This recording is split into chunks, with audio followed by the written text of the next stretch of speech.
여러분 오늘 설교 제목이 제목을 굳이 이렇게 살펴보신 분들은 별로 없으실지 모르겠어요. 네, 제목이 마라에서 나오미로. 마라에서 나오미로. 좀 특별하잖아요. 단어가 마라 또 나오미 두 단어가 나옵니다. 다 성경에 있는 단어예요. 그 마라는 원래 지명입니다. 지역 이름이에요. 출애굽기 15장을 보면 모세가 이스라엘 백성들을 이끌고 홍해를 건너서 드디어 홍해 건너편으로 나오게 됩니다.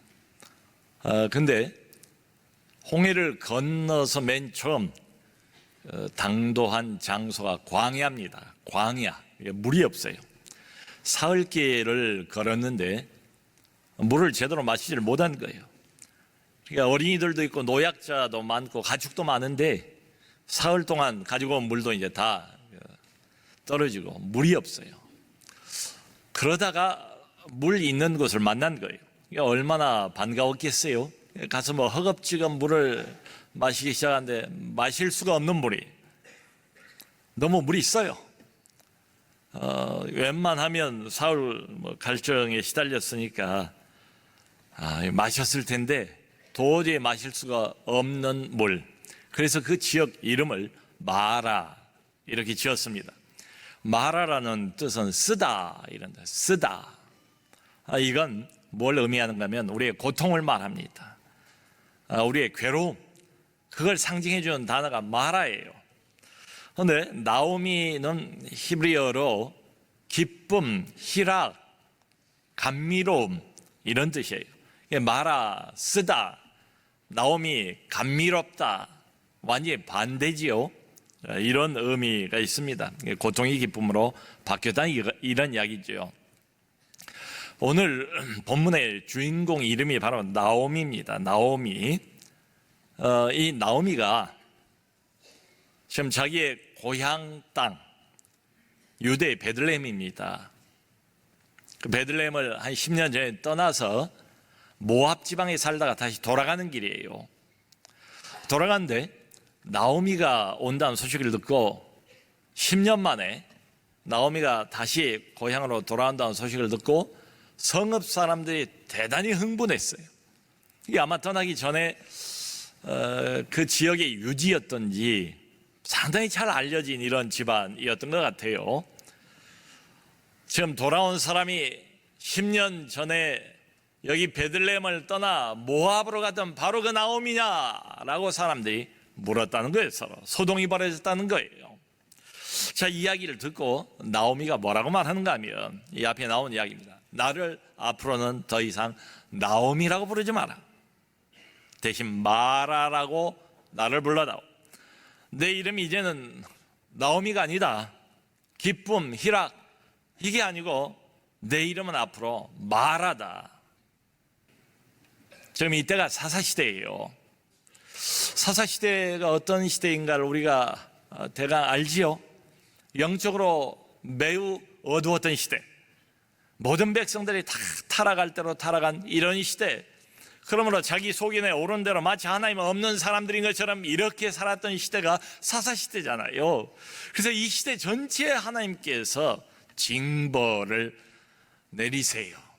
그 징벌의 한 일환으로 나오미가 살고 있던 고향 땅 베들레헴에서 큰 흉년이 들었습니다. 견딜 수 없는 흉년이었던가 봐요.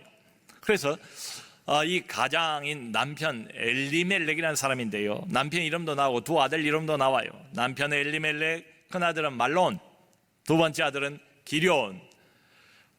이 가장인 엘리멜렉이 자기 가족들 아내까지 네 사람이 다 모압 땅으로 이주를 한 거예요. 생계를 위해서 이 어렵고 힘든 시간을 좀 모면하려고 이방 땅 모압 땅으로 갔습니다.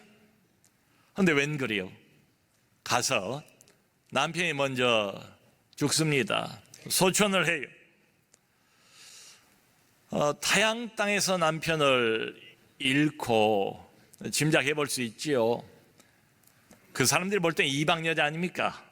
나오미가 얼마나 어려웠겠습니까? 그래도 두 아들을 잘 양육을 해서 잘 장성을 시키고 결혼까지 시킨 것 같아요. 그런데 거기에 거주한 지 10년 이제 정착하고 자리를 잡을 만할 때가 되었는데 두 아들이 다 죽어요. 말로는 기르는 두 아들이 갑자기 죽습니다. 어떻게 죽었는지 그건 안 나와요. 성경의 초점이 그건 아닌 것 같아요. 그러니까 남편을 먼저 이방 땅에서 보내고 이어서 10년 만에 두 아들까지 잃어버렸습니다. 여성 입장에서 보면 정말 모든 걸 다 잃어버린 거지요. 여기 머물러 있을 이유가 없어요. 일가 친척 하나 없는 모압 땅에서 다 잃어버렸는데, 그리고 나오미가 고향인 유대 땅 베들레헴으로 다시 돌아갈 것을 결심을 합니다. 그러니까 남편과 아이들을 다 잃어버리고 모든 것을 다 상실을 해버리고, 그리고 고향 땅으로 10년 만에 돌아오는 한 여인을 그리고 있습니다. 나오미, 이게 이 이야기 룻기의 배경입니다. 참 인간적으로 보면 객관적으로는 매우 기구한 운명의 한 여인. 안 믿는 사람 같으면 분명히 팔자 이야기를 할 겁니다. 팔자가 사나워서 등등 말이지요. 자, 여러분, 나오미가 아까 그런 말 했잖아요. 전능자가 나를 심히 괴롭게 하신다. 이 나오미의 생각이 객관적으로 맞는 것처럼 보이지 않습니까? 하나님이 나오미를 버린 것처럼 보여요. 버리도 아주 심하게 버린 것처럼 보여요. 아주 밑바닥까지 하나님이 몰아넣으신 것처럼 그렇게 보여요. 여러분, 우리가 인생을 살아갈 때 고통이 없는 날은 없는 것 같아요. 어떤 이유로든지 다 고통은 안고 살아가지 않습니까? 그런데 고통 중에도 견딜만한 고통, 견딜 수 있는 고통이 있는가 하면 도무지 견딜 수 없는 고통이 있어요. 당시 시대 상황으로 바라보면은 경제 활동을 여성이 하기가 매우 어려운 때인데 남편을 떠나 보냈다는 것은 심리적으로 뿐만 아니라 물리적으로, 경제적으로도 매우 큰 상실이지요. 큰 고통이지요. 거기 더해서 믿고 의지하고 소망처럼 알고 살았던 두 아들마저 보냈어요. 견딜 수 없는 고통이지요. 한계 초과 상황이에요. 어떤 여성도 이런 상황이라면 제대로 감당하기 어려울 겁니다. 감당할 수 없는, 인간적으로는 도무지 껴안고 감당할 수 없는 이런 고통을 나오미가 만나게 된 겁니다. 이 정도 되면은 별 생각이 들지 않겠습니까? 남편도 가고 두 아들도 다 갔는데, 중요한 사람들 다 잃어버렸는데 나 혼자 살아서 못하나, 이런 의문도 들 것 같아요. 그야말로 모든 걸 다 잃어버린 셈이에요. 그리고 완전 빈손으로 고향으로 향하고 있는 나오미입니다. 그런데 오늘 이제 본문 성경 앞줄을 읽어보면 참 다행이다, 나오미의 신앙이 참 훌륭하다, 이런 생각이 저절로 들어요. 나오미가 고통을 이렇게 당하는 이유는 몰라요. 하나님을 그래도 섬긴다고 섬겼고 신실하게 하나님께 붙어서 이방 땅에 살지만은 기본적인 여호와 신앙을 잃어버린 적은 없어 보여요. 그러면서도 이 고통을 당한 겁니다. 개인적으로 이 불행을, 고통의 이유는 몰라요. 나오미 말처럼 하나님의 징계다, 하나님의 징벌이다, 이렇게 지금 생각하고 있어요. 그럼에도 불구하고 나오미가 하나님을 원망하지는 않습니다.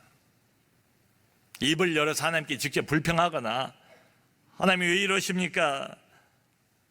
하나님이 어디 있어? 하나님이 정말로 살아계시다면 내게 이럴 수 있어? 하나님의 백성이라면, 하나님이 사랑하신다면, 하나님이 돌보시고 인도하신다면 이럴 수는 없는 거지. 이렇게 하나님 앞에 푸념을 하거나 불평을 털어놓고 있지도 않아요. 이런 하나님이 무슨 사랑의 하나님이냐고. 그러면서 하나님 신앙을 얼마든지 버려버릴 수도 있었을 겁니다.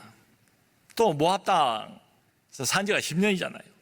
10년 살면 거기 환경이나 그 사람들이 섬긴 신에 익숙할 때도 되었어요. 이런 하나님 섬겨왔는데 결과가 가장 소중한 사람을 셋이나 잃어버렸다면 차라리 모압 사람들이 섬기는 그 모습 신앙으로 바꿔타든지 신을 바꾸든지 이랬을 수도 있을 것 같은데 그러지 않아요. 개종하지 않습니다. 한 번도 그거 생각해 본 적이 없어요. 그런 암시도 없어요. 나오미는 여전히 하나님 신앙을 버리질 않습니다. 하나님을 떠나지 않아요.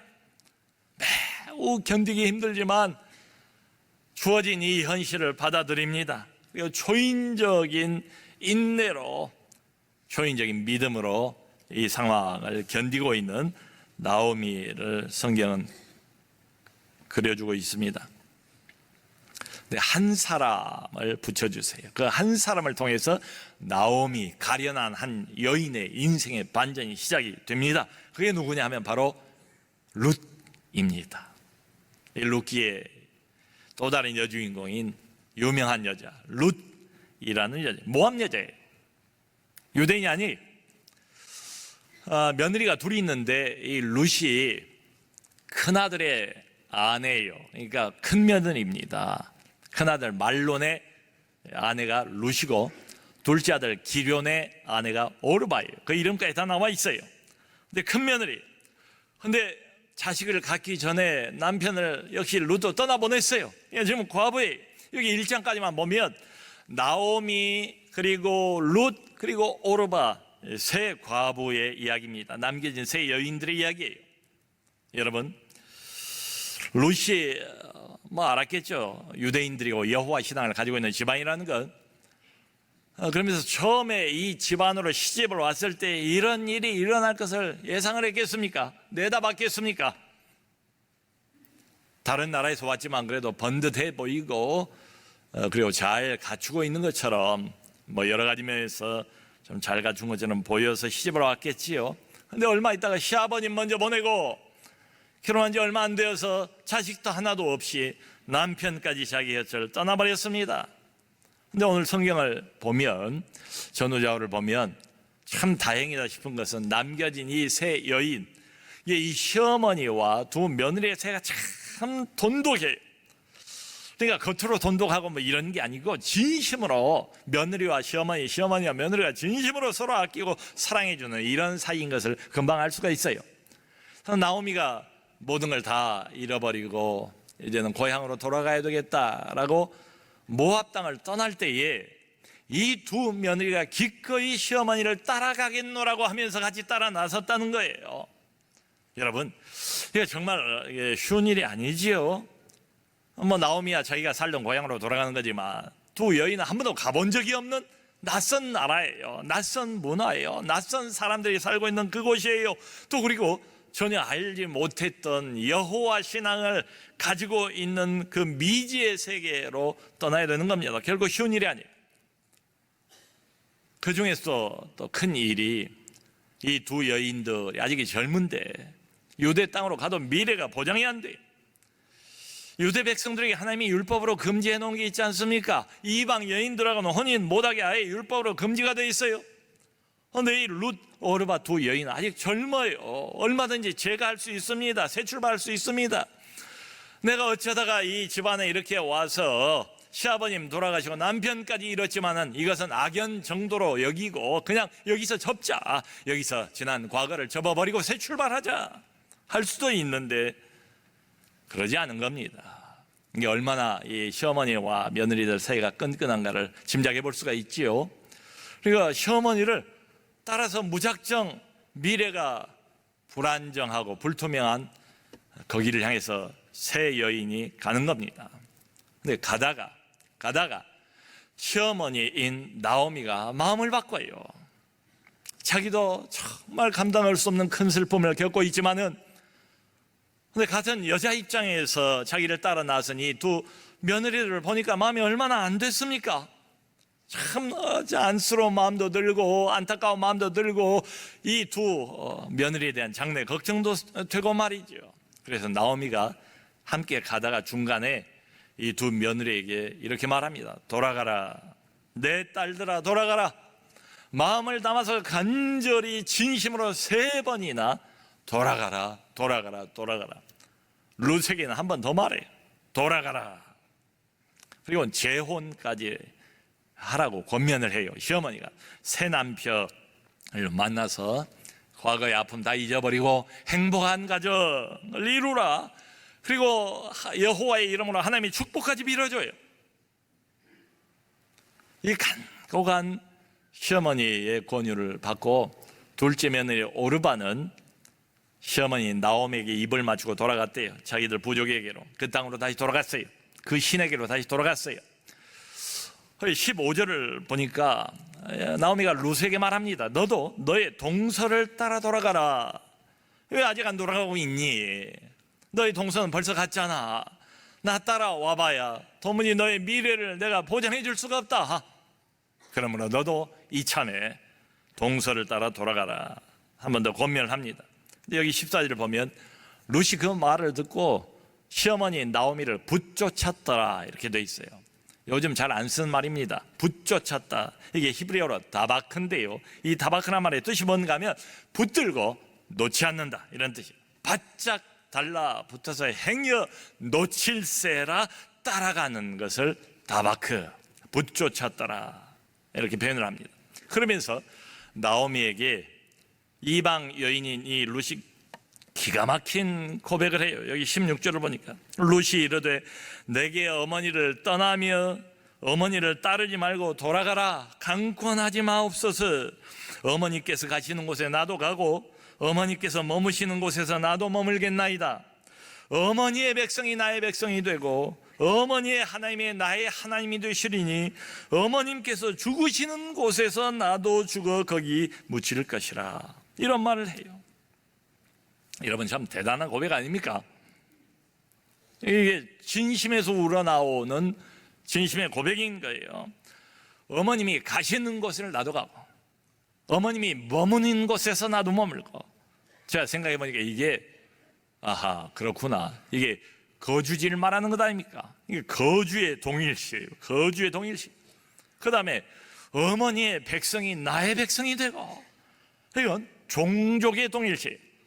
자기가 히브리인이 되겠대요. 앞으로는 더 이상 모압 사람이 아니래요. 어머니의 종족이 나의 종족이 되고, 종족의 동일시. 한 걸음 더 나가서 어머니의 하나님이 나의 하나님. 이건 영적인 동일시, 하나님의 동일시. 그 다음에 한 걸음 더 또 나가서 이런 말까지 하잖아요. 어머니가 죽는 곳에서 나도 죽어 거기 묻히리니. 이건 죽음의 동일시, 무덤의 동일시. 여러분 10년 이 집안에 들어와서 살았다고 그러지만 과연 이런 말이 쉽게 나올 수 있는 말인가? 보통으로 안 들려요. 근데 여기서 끝나는 것도 아니에요. 이 지금 자기가 내뱉은 이 말이 절대로 허튼 소리가 아닙니다. 그냥 해본만한 말이 아닙니다.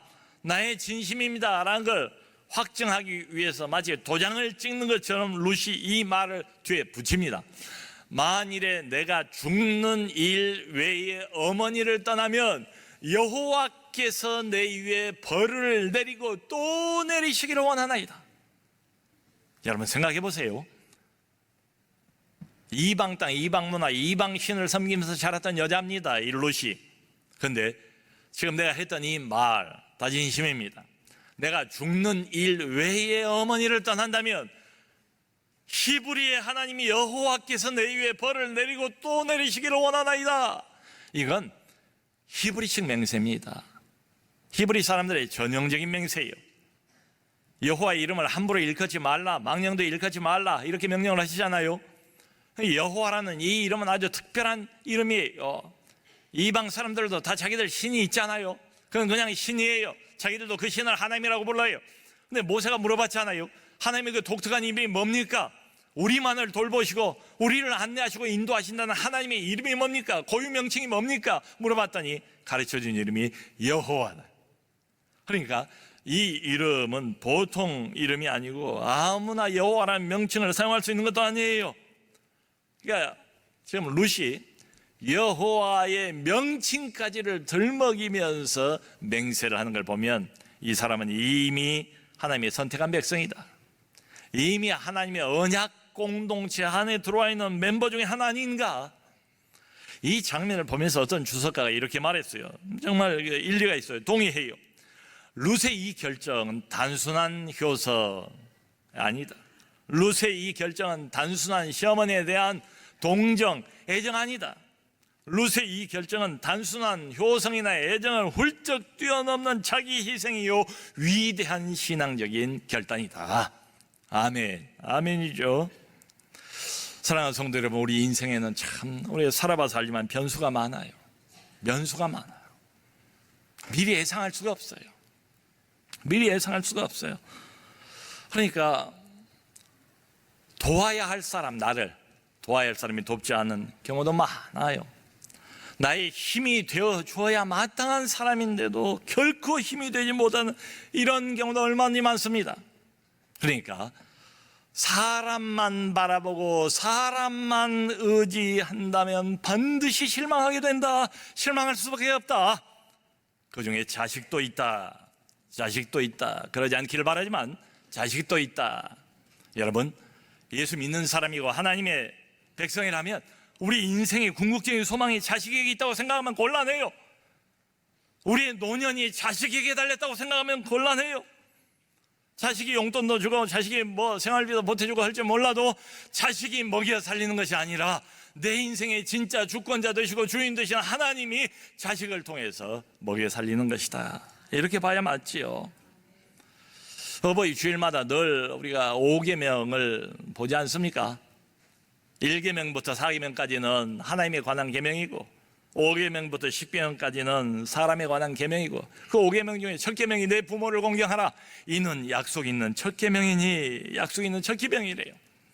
그러니까 인간 사회의 모든 질서의 근간, 우리의 윤리, 모든 도덕의 기초, 그게 뭔가?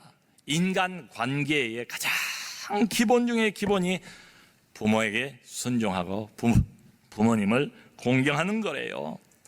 부모님을 공경하는데 무슨 이유가 없어요. 이유가 없어요. 하나님 명령이 그래요. 단도직입적이에요. 딱 잘라서 말씀하세요. 그러니까 잔소리 말고 무슨 이유 달지 말고 조건이 없어요. 마땅한 거래요. 부모를 공경하라.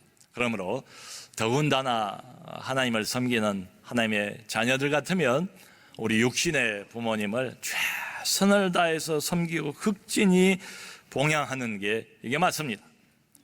자, 여러분, 그것은 전제로 하고 오늘 우리가 나오미를 통해서 볼 수 있는 좀 다른 면이에요.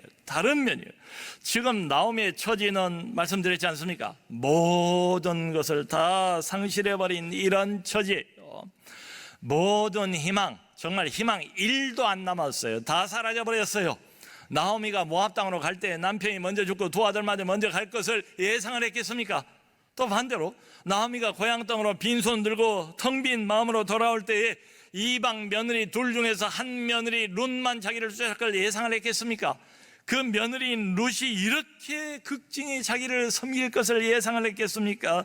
얼마 있다가 결국은 보아스가 자기의 사위가 될 것을 예상했겠습니까? 내다봤겠습니까? 룻이 다윗의 증조 할머니가 되고 자기도 이 메시아의 거룩한 계보 안에 그 이름을 올릴 것을 예상이나 했겠습니까? 자기가 메시아의 조상이 될 걸 꿈이나 꾸어봤겠냐고요. 근데 이런 일들이 다 일어나는 거예요. 여러분, 이게 뭘 말합니까? 나오미 인생에서 뭐가 중요합니까? 뭐가 이 여인의 인생을 끌어가고 있습니까? 하나님이 하신 일이다. 하나님이 하신 일이다.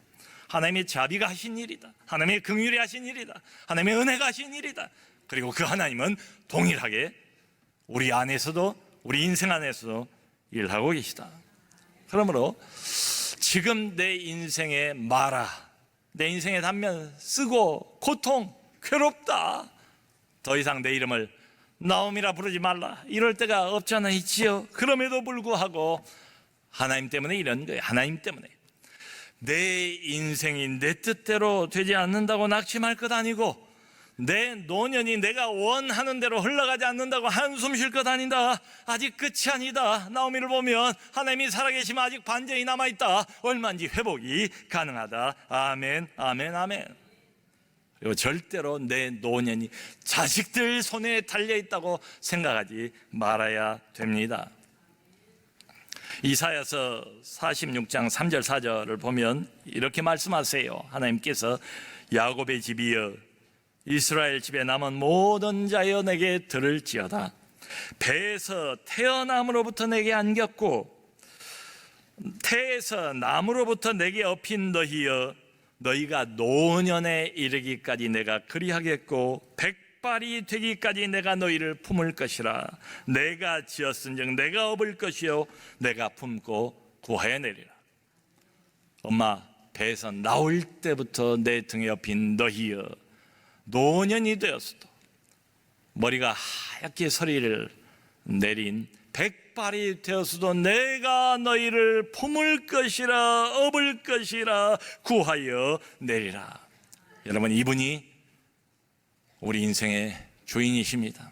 젊을 때도 주인이고, 특별히 나이 들었을 때 이것도 저것도 없어지고 힘들고 병들고 늙고 의지할 데 없을 때, 그때에도 말씀하시잖아요.